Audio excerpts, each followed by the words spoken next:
Hola chicos, ¿cómo están? Soy el profesor de biología, el profesor Jesús Paredes. Vamos a tener clases en esta semana. Prestemos mucha atención para resolver las preguntas de manera correcta. Muy bien, ahora sí, empecemos. Muy bien chicos, y el tema de esta semana va a ser en bioquímica 2. Ya hemos hecho bioquímica 1, bioelementos. Ahora vamos a ver lo que son biomoléculas inorgánicas. En esta tercera semana del primer bimestre vamos a ver lo que son las biomoléculas inorgánicas. Hay que tomar en cuenta que otra forma de llamar a las biomoléculas es principios inmediatos. Se les puede llamar biomoléculas o también principios inmediatos.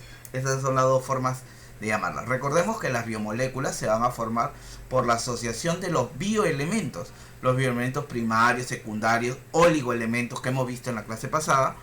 Ellos van a formar a las biomoléculas. Si bien es cierto, los que van a participar más van a ser los del CHOMS, el carbono, hidrógeno, oxígeno, nitrógeno, fósforo y azufre. Los otros elementos que participan en menor cantidad igual van a estar presentes. Entonces recuerda, las biomoléculas están formadas por los bioelementos. Recuerda, las biomoléculas también son llamados principios inmediatos. Las biomoléculas o los principios inmediatos pueden ser inorgánicos y también pueden ser orgánicas. En la clase de hoy vamos a desarrollar las inorgánicas, las biomoléculas inorgánicas o los principios inmediatos inorgánicos, recuerda, ¿sí? A ver, las biomoléculas inorgánicas no van a presentar enlaces covalentes. No van a presentar enlaces covalentes entre carbonos. Acá hay que hacer una aclaración. No estoy diciendo que no participe el carbono en las biomoléculas inorgánicas. El carbono va a participar, pero recuerda que no vas a encontrar enlace carbono-carbono. O sea, dos carbonos que se unan no vas a encontrar en las biomoléculas inorgánicas. En cambio, en las biomoléculas orgánicas vas a encontrar que hay enlaces covalentes entre carbono-carbono. Vas a tener un carbono unido a otro carbono gracias a este enlace covalente. En el caso de las biomoléculas inorgánicas vamos a encontrar al agua, a las sales minerales, a los gases como el oxígeno, el ozono, el nitrógeno. Son gases que van a estar presentes. Y los ácidos y bases. Acá tienes por ejemplo el agua, las sales minerales, por ejemplo tienes aquí el caso del cloruro de sodio, el oxígeno que es una molécula diatómica, el dióxido de carbono que es el CO2. Ahí está el carbono con sus dos oxígenos. Y en las biomoléculas orgánicas vamos a encontrar el caso de los carbohidratos o glúcidos, los lípidos, las proteínas y los ácidos nucleicos, que vamos a ir viendo clase a clase, ¿no? En el caso de los glúcidos, llamados azúcares, los lípidos, que son las grasas, las proteínas, y los ácidos nucleicos, como son el caso del ADN y el ARN. Bueno, pero en el día de hoy vamos a tocar todo lo que corresponde a biomoléculas o principios inmediatos inorgánicos. Entonces vamos a hablar de agua, sales minerales, gases y de ácidos y bases. Muy bien, vamos a empezar con la biomolécula inorgánica o principio inmediato más abundante, el que más hay. Recuerda que de todas las biomoléculas orgánicas e inorgánicas, lo que más abunda es agua. Es la biomolécula o el principio inmediato más abundante. Entonces, si te pregunto, ¿cuál es la biomolécula o principio inmediato más abundante? Estoy hablando en forma general, sería el agua. Y si te preguntan en el caso de biomolécula inorgánica, ya sería el agua. En el caso de pregunten biomoléculas orgánicas, eso ya no sería el agua, porque el agua no es biomolécula orgánica. Eso lo vamos a ir viendo después.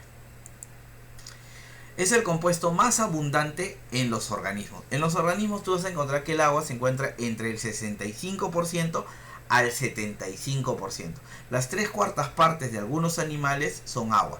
Claro, tenemos también las excepciones, ¿no? Tenemos el caso de la malagua o de las medusas, que ellas más del 90-95% de su cuerpo es agua. Y también tenemos órganos como el caso del cerebro en el humano, que tiene sobre el 90% de agua. Son animales y estructuras anatómicas que tienen bastante porcentaje de agua. Y así como hay esos, también hay casos que tienen poquísimo. El caso de los huesos, que tienen menos de 10% de agua. El caso de las semillas, que de igual manera tienen hasta menos de 5% de agua. Y por eso que cuando tú encuentras un restos fósiles, lo que tú encuentras son huesos. Al no tener tanta composición de agua, su proceso de descomposición toma mucho más tiempo. Tú te habrás dado cuenta que cuando por ejemplo en tu casa traen fruta y la fruta la guardan sin lavar, dura un poquito más, como en el mercado. En el mercado la fruta la traen, la exponen a la venta y dura un poco más de día. Pero cuando tú la lavas, que es lo correcto, porque ahora hay que desinfectar y lavar todo, empieza el proceso de descomposición. Entonces tampoco comprar abundante para que se malogre no es lo adecuado. Entonces se compra las cantidades exactas, se lava y se le da su consumo en las medidas necesarias, ¿sí?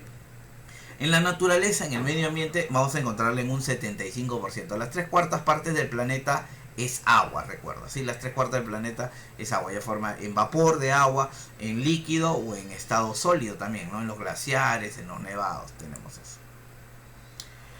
El agua va a servir como lubricante porque es un buen medio acuoso que permite que no exista el roce, el contacto y el daño de superficies o de estructuras anatómicas. Va a servir como amortiguador de golpes, debido a la presencia de agua va a amortiguar los distintos golpes para proteger algunos órganos y algunas estructuras internas en el cuerpo. Va a actuar también como humectante. En algunas estructuras que van a tener gran porcentaje de agua va a servir como un humectante, ¿no? Entonces lubricante, amortiguador de golpes y humectante son algunas de las funciones que cumple la molécula de agua. La molécula de agua, en este caso, es una molécula covalente y dipolar. Recuerda que es una molécula covalente porque presenta enlace covalente entre oxígeno e hidrógeno. Y va a ser dipolar, ¿por qué? Porque la molécula de agua presenta carga. Un momento dipolar positivo, como ves en el hidrógeno, y momentos dipolares negativos en el oxígeno. O sea, si a ti te preguntan que la molécula de agua es polar, tú tendrías que decir que es cierto. Pero profesor, ahí dice que es dipolar. Claro, es dipolar porque tiene doble carga, pero es polar porque presenta carga. Simplemente ser polar y es que presenta carga. Al ser dipolar presenta doble carga. Entonces, como tú te das cuenta, acá el momento dipolar positivo y el momento dipolar negativo. El oxígeno, al encontrar dos electrones que en su última capa libres, va a permitir ese momento dipolar que los va a ganar, ¿no? Va a ganar esos dos electrones, y el hidrógeno al perder uno va a tener ese momento dipolar positivo. Recuerda que el enlace que se forma entre los oxígenos con los hidrógenos va a permitir la formación de un ángulo. Ese ángulo mide 104.5 grados. El ángulo que se forma entre el oxígeno con los hidrógenos va a ser de 104.5 grados, recuerda, ¿sí? La molécula de agua va a presentar bajo peso molecular y por eso es que puede estar en estado gaseoso, recuerda. Entonces, este bajo peso molecular va a permitir que esté en estado gaseoso. Mira, los momentos dipolares van a permitir que se forme esta estructura geométrica en la molécula de agua, ¿no? Los momentos dipolares positivos y los momentos dipolares negativos van a permitir que se forme un tetraedro, ¿no? Como lo puedes ver, ¿sí? Un tetraedro, como puedes observar. La unión entre moléculas de agua se va a dar gracias a un enlace. Tener cuidado y no confundir. El enlace covalente es el enlace que se da entre los átomos de oxígeno e hidrógeno. Pero entre las moléculas de agua lo que vamos a tener es el puente de hidrógeno. El momento dipolar negativo que presenta el oxígeno con el momento dipolar positivo que presenta el hidrógeno van a atraerse. Y van a formar estos enlaces que se llaman puente de hidrógeno. Como te darás cuenta, una molécula de agua forma hasta 4 enlaces puente de hidrógeno para unir distintas moléculas de agua. Este cuadrito te va a ayudar bastante a ver tanto la naturaleza, las propiedades y funciones que tiene el agua. La naturaleza del agua es naturaleza dipolar, ya te expliqué, por la diferencia entre las electronegatividades, generando momento dipolar positivo y momento dipolar negativo. Esta naturaleza dipolar va a permitir que se cumplan las propiedades de elevada constante dieléctrica, que es la capacidad para desestabilizar moléculas polares y mantenerlas separadas. Entonces, gracias a que la molécula de agua presenta dos cargas, positiva y negativa, va a permitir esta capacidad de desestabilizar moléculas polares. Y esas propiedades le va a permitir que cumpla la función de ser disolvente universal. Como te decía, la molécula de agua ofrece carga positiva y negativa. Entonces, cuando tú agregas algo en agua, esto va a permitir que sea atraído electrostáticamente, ya sea por los compuestos polares, y va a formar una envoltura de molécula que se llama solvatación. Entonces lo va a disolver. La otra función gracias a esta elevada constante dieléctrica, es que va a ser un disociador, porque va a permitir la separación de sustancias iónicas. Como ofrece carga positiva y carga negativa, lo negativo se irá con lo positivo y lo positivo se irá con lo negativo. Entonces la molécula de agua es muy buena como disolvente y disociador, dependiendo si las moléculas son si las moléculas son covalentes o no covalentes, o son iónicas capaz, dependiendo del tipo de enlace que tienen, disculpa. Ahora, la otra naturaleza es la de la cohesión molecular, que es debido a los enlaces puente de hidrógeno. Entonces esto ya se debe a la molécula. Lo del dipolar se refería en forma a la molécula de agua, pero a sus átomos, esas propiedades que le da. En cambio acá se refiere a la molécula, la cohesión que se va a dar gracias a este enlace de puente de hidrógeno. Este enlace de puente de hidrógeno es un enlace que por ejemplo también se encuentra en la estructura de ADN. La estructura de ADN tiene esta forma de escalera helicoidal o escalera de caracol gracias a los puentes de hidrógeno, ¿sí? La fusión de estas dos naturalezas va a permitir que se funda una propiedad que es la de adhesión, permitir que las moléculas de agua se mantengan adheridas. Y esto, junto con la elevada tensión superficial, ¿qué va a pasar? Las moléculas de agua presentan puentes de hidrógeno. Esos puentes de hidrógeno, este enlace va a permitir que se forme una membrana tensa y elástica en la parte superior, que nosotros conocemos como tensión superficial. Por ejemplo, la tensión superficial permite que los insectos o la lagartija, por ejemplo, o el basilisco llamada Jesucristo, camine sobre los lagos fácilmente con sus patas palmeadas y no se hunda, debido a que no rompe la tensión superficial. Hay insectos que caminan también sobre la superficie del agua gracias a este enlace, que es el de la tensión superficial que genera. Entonces, gran cohesión de las moléculas formando una membrana tensa y elástica. Va a permitir que se dé la adhesión y la elevada tensión superficial, la capilaridad. ¿Qué es? Es el fenómeno a través del cual los líquidos van a tener la capacidad de subir o bajar a través de un tubo capilar. Existen árboles enormes y el agua sube desde la raíz hasta la parte superior. Y esto se da gracias a esta capilaridad, que es la función gracias a la tensión superficial, al puente de hidrógeno que une moléculas de agua y a la adhesión gracias a la carga dipolar. Otra propiedad es la elevado calor específico, que es la elevada capacidad calorífica, que es absorbe el calor sin elevar rápidamente su temperatura. Y esta propiedad permite que se dé la función de termorregulador. Permite que el cuerpo elimine rápidamente el exceso de calor evaporando agua. O sea, cuando tu temperatura debería aumentar y generarte fiebre, tú empiezas a transpirar. Y esto genera que el agua funcione como un termorregulador. La densidad en el estado sólido líquido. Recuerda que el hielo es menos denso que el agua líquida. El hielo es menos denso que el agua líquida. Por lo tanto, esto va a tener la función de ser termoaislante. Va a evitar el enfriamiento de las aguas profundas. No, a veces se ha visto lugares donde está congelado y en la parte inferior se ven pececitos, ¿sí? Entonces, ¿por qué? Porque el agua funciona como termoaislante entre sus distintos estados. O las casitas hechas de iglú. Fuera de la casita hay una temperatura y dentro hay otra. Entonces funciona como un termoaislante, un aislante térmico. Entonces, esas son las principales propiedades características que presenta la biomolécula inorgánica llamada agua. Luego tenemos las sales minerales. Las sales minerales son moléculas compuestas por un metal y un radical no metálico. Entonces recuerda, un metal y un radical no metálico. Entonces vamos a hablar de acá de cargas iónicas, de cationes y aniones. Los cationes y aniones van a formar a las sales minerales. Se van a encontrar disueltos en líquidos celulares y van a mantener el equilibrio osmótico. Generalmente las sales minerales tú las vas a encontrar en estructuras rígidas de los seres vivos. Te vas a dar cuenta cómo. Mira, van a formar estructuras de soporte como por ejemplo el queratinato de calcio. El queratinato de calcio es una sal que se encuentra en el pico de las aves. Y el pico es una estructura rígida. Entonces, en todas las estructuras que presentan cierta rigidez, cierta dureza en animales, va a estar formado por sales minerales.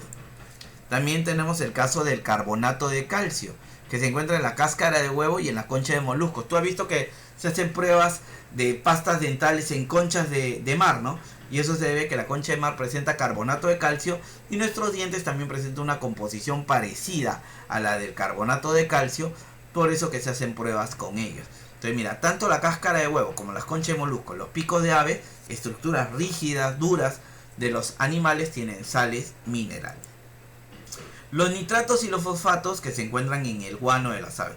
El nitrógeno, que es un gas importante en el ambiente, solo se puede fijar en el suelo gracias a bacterias nitrificantes.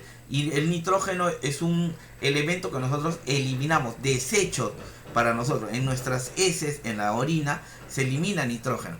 Y esto puede ser fijado en el suelo gracias a bacterias. Los fosfatos, que también son eliminados en algunas compuestos de desecho, va a estar presente, por ejemplo, en el guano de las aves. Y luego de esto, este fosfato, por ejemplo, llega al mar y tenemos el fósforo, que es útil en los peces y es nutriente importante para nosotros, ¿no? Y el nitrato, que es absorbido por bacterias. El quitinato de calcio, que está en el exoesqueleto de los artrópodos. Recuerda que los artrópodos, como los insectos, los arácnidos, los crustáceos, su esqueleto está por fuera, es un exoesqueleto. Por eso que cuando tú las pisas suena crack, como que se quiebra. Y a eso se debe a que tienen quitinato de calcio, exoesqueleto de artrópodos. La hidroxiapatita, que presenta en los dientes. La hidroxiapatita es la principal sal que está en los huesos de los humanos. En los dientes también está, en los huesos y en los dientes, recuerda. Y la hidroxiapatita en su composición presenta una estructura parecida al carbonato de calcio. El fosfato de calcio, que está en los huesos de vertebrados, que también se le llama hidroxiapatita en su estructura más larga. Acá lo he puesto para que puedas reconocer. La hidroxiapatita está tanto en huesos como en dientes, recuerda. Fosfato de calcio es una estructura que forma a la hidroxiapatita. Bueno, ahora tenemos las biomoléculas inorgánicas, que son los ácidos y bases. Para eso vamos a utilizar la escala de valores del pH, que es el potencial de hidrógeno. En el pH se mide desde 0 hasta 14. Cuando está muy cerca a 0, se dice que el pH es ácido. Cuando el pH está en 7, es un pH neutro. Y cuando el pH está en 14, es un pH básico. Tú te darás cuenta que el pH de 0 tienes el caso de ácido de batería, que es un líquido que, por ejemplo, tú sueltas en la ropa, hace hueco y te podría quemar tu piel. El ácido sulfúrico, que es un ácido muy fuerte, que está, por ejemplo, en el ácido muriático que se echaba en los inodoros. El jugo de vinagre, el jugo de limón, disculpa, y vinagre están en pH 2. El jugo de naranja, las bebidas gaseosas están en pH 3. La lluvia ácida, que es la lluvia que se produce por la contaminación, por tener contacto el vapor de agua con compuestos sulfurados. La lluvia ácida 4.2, 4.4. Y esta lluvia ácida genera la muerte de los peces, ¿no? El cambio de pH en lagos, lagunas, ríos, mares, genera la muerte de peces. El pH ácido genera muerte, mira. Lagos ácidos 4.5. Los plátanos, las bananas, pH 5, pH 5.3. En este pH, que está en 4.5, van a morir los huevos de rana, los renacuajos, los cangrejos de río, las efímeras, que todos son animales de ambiente acuático. Entonces, el pH ácido tampoco no es muy adecuado para organismos vivientes en estas características. El pH 6, ya lago saludable 6.5, ya casi en el neutro, ¿no? La leche 6.5, 6.8. Si el pH no está casi neutro y el pH está más cerca a 5, va a generar que comiencen a morir las truchas, por ejemplo, las truchas arcoíris en los lagos, ¿no? El pH 7 es el caso del agua pura, el pH 8 el agua de mar, los huevos un poquito más básicos, el bicarbonato, la leche de magnesio, que por ejemplo esto se consume cuando la persona tiene acidez estomacal o tiene gastritis. Entonces cuando uno quiere hacer una neutralización, o sea, para neutralizar el ácido o neutralizar lo básico, se van a utilizar compuestos contrarios. Como este es acidez, uso una base, que en este caso es la leche de magnesio. El amoníaco, el agua jabonosa, los blanqueadores, los limpiadores líquidos para desagüe que quitan, arrasan con todo, son básicos. Entonces tú te darás cuenta que lo adecuado es estar casi en neutro, ¿no? Ahora, ¿qué es un buffer o amortiguador? Son sustancias que van a impedir cambios bruscos en la acidez o en la alcalinidad de los fluidos corporales. O sea, que de ácido pase a básico o de básico a ácido tan brusco, ¿quién lo evita? Un buffer o un amortiguador. Y también se les llama tampones. En el caso de sustancias intercelulares dentro de la célula que actúan como esto, son el fosfato, la hemoglobina, son buenos tampones intracelulares. Y tampones extracelulares tienes el caso del bicarbonato y la albúmina, que son, la albúmina es una proteína, la hemoglobina también es otra proteína que van a actuar como tampones, amortiguadores o buffer. El fosfato es una sal, el bicarbonato igual, ¿no? Vamos a tener que son compuestos de ese tipo. Y las biomoléculas inorgánicas llamadas gases. En este caso tenemos al oxígeno, al CO2, al nitrógeno, al hidrógeno, al amoníaco y al metano. El oxígeno, por ejemplo, proviene de la fotosíntesis. es usado para generar la energía en la respiración celular. Recuerda que la ruptura de la molécula de agua libera oxígeno. El oxígeno que nosotros respiramos se obtiene de la ruptura de la molécula de agua, recuerda. Y el CO2 es un desecho de la respiración. Si bien es cierto, tú tomas oxígeno y desechas CO2, el CO2 es este desecho de la respiración, es útil. ¿Por qué? Porque va a aportar los carbonos para la glucosa en la fotosíntesis. Por eso que la respiración y la fotosíntesis son procesos contrarios. Mientras que en la respiración entra oxígeno y sale CO2, en la fotosíntesis entra CO2 y sale oxígeno. Entonces son gases. Recuerda, el oxígeno se obtiene por la ruptura de la molécula de agua. El nitrógeno es el gas más abundante en el aire, pero los animales, los seres vivos, no lo podemos fijar de manera directa. Lo fijan en el suelo las bacterias. Las bacterias lo fijan, las plantas lo absorben y al comer en nuestra nutrición vegetales lo podemos absorber. El amoníaco y el metano son gases que estuvieron al inicio de la formación de la atmósfera. En la Tierra primitiva lo que abundaban eran estos gases. Muy bien, y ahora sí, de tareita vas a realizar las preguntas del lema que corresponden al tema 1, porque recuerda que este tema lo hemos fraccionado en varias partes, y las preguntas del EMA, la pregunta 1, la 2, la 3, 4, 5, 9, 11, 12, 13 y 14, que corresponden a biomoléculas inorgánicas. Resuélvelos y lo envías. Bueno, el tema terminado. Espero que haya sido de tu agrado. Ya nos vemos la próxima semana. ¿Sí? Bendiciones. Cuídate. Chao.